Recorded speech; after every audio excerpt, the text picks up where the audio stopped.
Look at that. So today we're going to make my favorite loaf of bread to make. We're going to do that in a Dutch oven, and this is a large loaf. You could definitely half this recipe and do it in a loaf pan, that Dutch oven. This makes the best bread. I'm actually making it for a roast beef sandwich. What I've got here is I've got some all-purpose flour. Normally I would use some bread flour, King Arthur bread flour, but I don't have any of that today. So I do like the King Arthur brand better, but you can use any all-purpose flour. Some yeast, salt, and water is all we're going to need to make this bread. So let's go ahead and mix it up. So in the bowl of the stand mixer, I've got 2/3 of a cup. The total water is going to be 2 2/3, so I'm just going to take that first 2/3 cup of warm water. Again, not hot, just warm to the touch. And I'm going to add a 1/2 teaspoon of yeast. And I'm just going to kind of mix that around. And we're going to wait for that yeast to start blooming. And I'll show you what that looks like before we add any other ingredients. And the yeast I'm using is just this Fleshman's Active Dry Yeast. So we're going to let that set for about 5 minutes till it starts blooming. You don't have to have a stand mixer to make this recipe. You could stir this with a wooden spoon into a bowl, but the stand mixer just makes it a little bit easier. So it's a little cool here this morning, so the yeast is taking a little bit longer to bloom. This is after about 5 minutes. You can see it's starting to come to the surface and it's blooming just a little bit. But I'm going to give it a little bit of motivation. I'm going to put a sprinkle of sugar in there and let it go just a few more minutes, and I'll show you what it looks like when it bubbles to the top, and then we'll go ahead and mix up the bread. So now you see that yeast is coming to the surface there and it's beginning to bloom. We could let that go a little bit more, but I'm ready to get this mixed up. The longer you let it sit, the more of that yeast will come to the surface, but that tells me my yeast is good, so I'm going to go ahead and mix up the bread.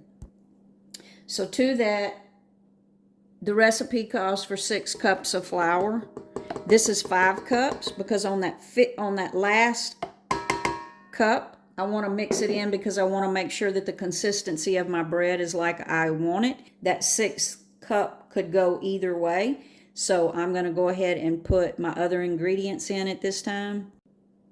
So I'm going to sprinkle 2½ teaspoons of salt.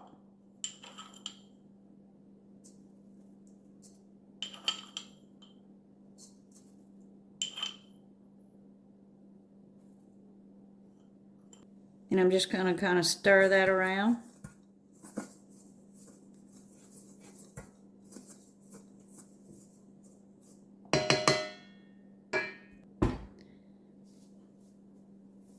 Now I've got my dough hook on, and I got the remaining 2 cups of water here.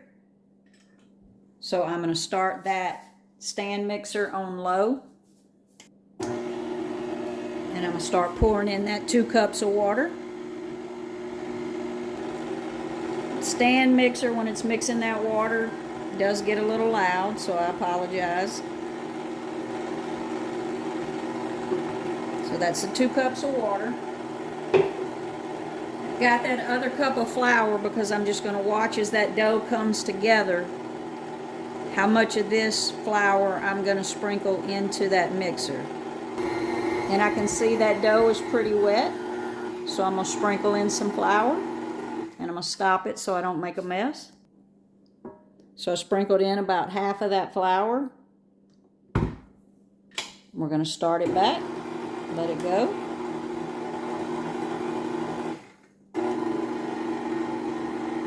And it's going to start to pull that flour together. I've got roughly about a 1/4 cup of flour left here, but that dough's starting to look good, so I'm going to let that mix for a little bit, and then I'm going to feel the dough and see if we need to add more flour. So I've had that mixing about 45 seconds. I'm going to stop it, and I'm going to show you what I'm looking for with the dough. So I don't want the dough to be sticky, and it is still a little sticky. I should be able to grab it and the dough not stick to my fingers, but still be soft, not firm. So I am going to add the other half of that flour and let it mix some more.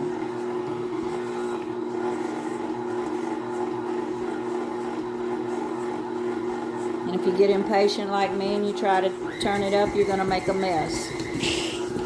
So a medium speed is always good. So we're going to let that go for about 1 minute. So after about 30 seconds, I can tell that that dough is still a little wet. So I've got another 1/4 cup of flour here, and I'm going to add about half of that because I don't want to go too far with it. And I'm going to mix it up some more because it's still sticky.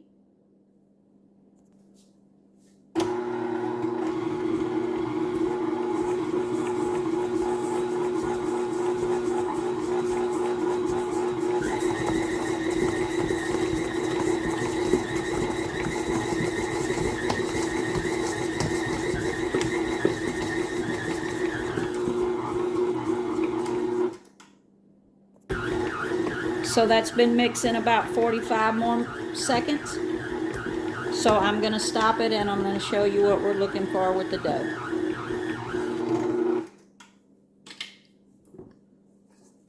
Oh yeah, so you can see, now we could have just went with the recipe and that would have been a good loaf of bread. But just the more you make the bread, you'll start to get a feel for how that dough should be. And I'm going to show you. You see now when I touch that dough, it's not sticking to my fingers. And I can just form that into a ball. So I'm going to drop that into the bowl. Just cover it. And forget about it for 8 to 12 hours. Forget about it.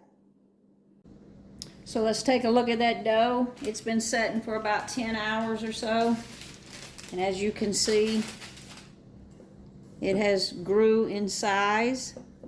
We're going to kind of push that down.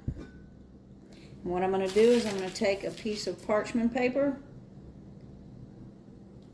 I'm going to lightly put a little bit of flour right there. And I'm going to dump this dough out onto that parchment paper. See?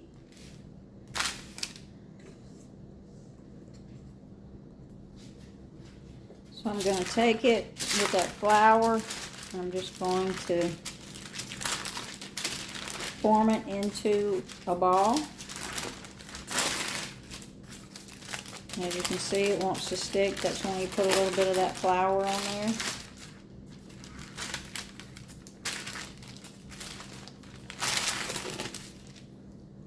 I'm just going to fold it over on itself like that. And I'm just forming a ball. Because we're actually going to bake this in a big round dough. A big round loaf of bread. So as you can see, just take a dish towel. And I'm going to lay it right there. And put that dough. I'm just going to kind of wrap this parchment paper. And I'm going to take a dish towel and I'm going to wrap it back up. And we're going to let it set just like this to rest for 30 minutes. And I'm going to turn my oven on to 425. After my oven is preheated to 425 and my dough has rested for 30 minutes, I'm going to put it in this Dutch oven and I'm going to bake it in the oven for about 45 minutes.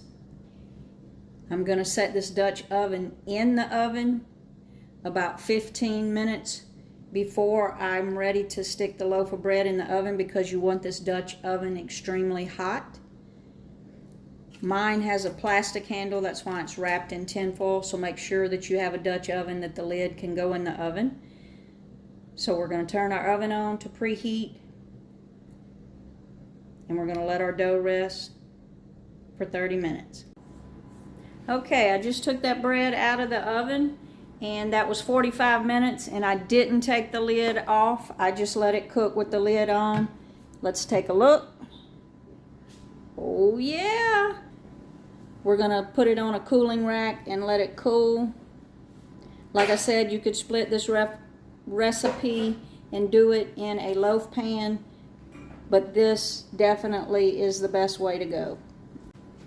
We're gonna lift that out onto a cooling rack, and it is very hot, but we don't want it to set in there and sweat, so we're gonna put it on that cooling rack. I'm gonna slide it off of that parchment paper. Again, it is very hot. And I think we should test this crunchy part right here just to make sure it's good.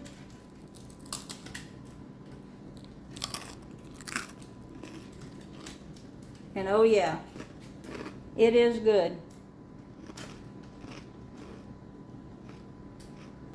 Let it cool and it's ready to slice up. If you ever start making your own bread, you'll never buy grocery store bread again. Give it a try. So let's slice open that bread and see what we got. Now this bread has cooled.